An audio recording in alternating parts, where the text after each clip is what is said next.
England और भारत के दरमियान तीसरा टेस्ट मैच लॉर्ड में जारी है और भाई भारत कुछ मुश्किलात का शिकार लग रहा है। आपने पहला मैच टेस्ट मैच लूज किया था, भारत ने दूसरा आपने बड़े शानदार तरीके से जीता और उसके बाद तीसरे लॉर्ड्स के टेस्ट मैच में जसप्रीत बुमराह की जो है आमद हुई और वो बिल्कुल सच्ची जिसे कहना चाहिए आए और उन्होंने वो कहते हैं आए उसने देखे और उसने फतह कर लिया। 5 विकेटें भाई हासिल की। इससे कबल जो है इंग्लैंड जो है 387 रन बनाकर ऑल आउट हो गए और इंग्लैंड की तरफ से जो रूट जो कि पहले दिन के अख्ताम पर 99 रन पर नॉट आउट थे, उन्होंने 104 रन बनाए। अगर हम बात करें ओली पॉप 44 रन बना सके, बेन स्टोक ने भी 44 रन, जिमी स्मिथ ने 51 रन और ब्रेंडन केर्स ने 56 रन बनाए। तो मजमूई तौर पर 387 रन बनाए। और बॉलर्स की अगर हम बात करें तो भाई बुमराह भाई ने 27 ओवर, यार ये कैसे करा रहे हैं मेरे समझ में नहीं आ रहा। 27 ओवर कराए, 5 मिनट 74 रन दिए, 5 विकेटें। इकोनॉमी रेट उनका 2.74 ये होती है बॉलिंग। और आपके यहाँ भी एक ऐसा यू साइड से आया जनाब, उसके बाद मोहम्मद सिराज उनका बिल्कुल भरपूर तरीके से साथ दे रहे, 2 विकेटें उन्होंने हासिल की। उन्होंने भी 23 ओवर कराए, 85 रन दिए। नीतीश कुमार रेड्डी 2 रन, जतेजा स्पिनर सिर्फ 1 विकेट ले सका, बाकी 5, 2, 7, 2, 9 विकेटें जो है वो फास्ट बॉलर ने अपने पास रही। और जिस तरीके से रेस्ट कराया गया था जसप्रीत बुमराह को, वो चीज सामने आ गई। जोफ्रा आर्चर एक तवील अरसे बाद जो है वो इंग्लैंड की तरफ से खेल रहे हैं और बहुत ज्यादा कहा जा रहा था कि इनको खिलाना चाहिए था। इंग्लैंड का भारत का फिर आगाज जो है वो कोई बहुत ज्यादा अच्छा नहीं है और उन्होंने दूसरे दिन के अख्ताम पर 145 रन बनाए और 3 विकेटों को नुकसान पर। जसवाल जो है वो 13 रन बना सके, केएल राहुल अच्छा खेल रहे हैं, 53 रन पर नॉट आउट है और करुण नायर 40 रन पर आउट हो गए। शुभमन गिल जिन्होंने मुस्तकिल रन के ढेर लगाए और कहा जा रहा था कि ये डॉन ब्रैडमैन का एक सीरीज के अंदर 973 कितने समथिंग का रिकॉर्ड ब्रेक कर लेंगे, 500 कुछ है, वो सिर्फ 16 रन बनाकर आउट हो गए। ऋषभ पंत जो है वो नॉट आउट है। तो इस वक्त ऋषभ पंत और केएल राहुल इनके ऊपर जिसे कहते हैं ना घनी जिम्मेदारी मतलब आयद होती है। और इंग्लैंड की तरफ से 13 ओवर कराए, क्रिस वोक ने 1 विकेट ली। 10 ओवर जोफ्रा आर्चर ने कराए, 22 रन दिए, 1 विकेट ली। और उसके बाद बेन स्टोक ने 1 विकेट ली। शोएब बशीर को, यार शोएब बशीर मुझे समझ नहीं आ रहा क्यों खिला रहे हैं इसको भाई। 6 ओवर कराए और कोई विकेट उनको नहीं मिल सकी। तो जोफ्रा आर्चर एक तवील अरसे बाद, जिसे कहा जा रहा था, पूरी इंग्लैंड की साइड ये कह रही थी, नासिर हुसैन, माइकल एथर्टन और दीगर, कि यार इनको साइड का हिस्सा होना चाहिए। जब वो आए तो बस फिर वो ठूस पटाखा। पिच की अगर हम बात करें तो यार ये बहुत ट्रिकी पिच है, ये आपको समझ लेनी देगी। और मुझे लगता नहीं है कि इंडिया जो है ये लीड उनकी जो अभी भी उनकी आप देखें 242 रन की लीड है इंडिया पर, और इंडिया ये लीड उतार पाएगी इसलिए कि वो जो बॉलिंग कर रहे हैं ना वो भी बड़ा धमा चौकड़ी मस्त कर रहे हैं। 3 विकेटें गिर चुकी हैं। ये जो पेयर खेल रहा है जिसके अंदर अगर हम बात करें आपका केएल राहुल और ऋषभ पंत, ये जोड़ी जो है, इसके बाद फिर अगर हम देखते हैं तो भाई हमारे पास नीतीश कुमार रेड्डी हैं, रविंद्र जडेजा, वाशिंगटन, फिर आपके बॉलर सारे शुरू हो जाते हैं। तो इस पेयर को कम से कम आगे लेके जाना है और स्कोर कम से कम इतना तो कि या तो लीड उतारें या फिर ये कि बहुत कम हो जाए।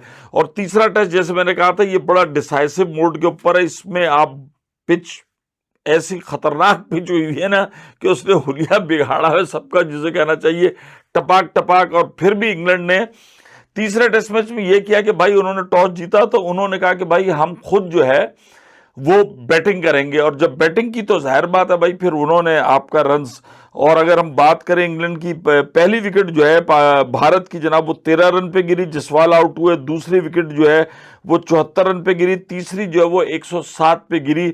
अब भारतीय टीम के ऊपर बड़ी जिम्मेदारी आयद होती है और ये जो पेयर है इसके ऊपर तो कम से कम बड़ी शदीद किस्म की जिम्मेदारी आयद होती है। और अगर हम बात करें तो जनाब ऋषभ पंत ने 19 रन, अगर हम शोएब बशीर की जगह और बहुत सारी जगह ऑप्शन थे कि इंग्लैंड जो है वो दूसरे खिलाड़ियों को खिला सकता था, लेकिन बात यह कि शोएब बशीर को खिला रहे हैं। स्पिनर उनके पास अच्छा नहीं है और स्पिनर तो हम भारत की तरफ से भी देखें कि 1 विकेट उसने ली है। तो फास्ट बॉलर जो है वो तजुर्बा कामयाब रहा और सब कुछ जगह थे। आकाश हो गए और उसके बाद सिराज हो गए, बुमराह हो गए, ये इन्होंने जिसे कहना चाहिए लंका ढा दी थी इंग्लैंड को एक अच्छे स्कोर पे। ऐसा नहीं है कि बहुत कोई ज्यादा थे कम थे, लेकिन भारत जो है वो जल्दी कर गया कि 3 खिलाड़ी उनके गिर चुके हैं और अब नाजुक मोड़ के ऊपर है।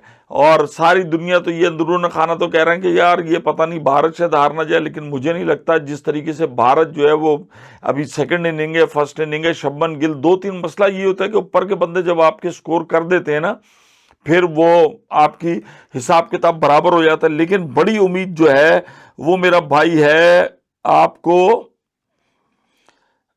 भारत के अंदर भी, जो इनके केएल राहुल और वो आपका ऋषभ पंत है ना, ये जोड़ी बड़ी जबरदस्त है, आप इसको अंडरमाइन नहीं कर सकते। इंग्लैंड की, अच्छा अगर हम ये देखें कि यार इंग्लैंड की भी आउट जो हुए हैं ना, उसके बाद कोई पार्टनरशिप उनकी बहुत ज्यादा नहीं लगी है।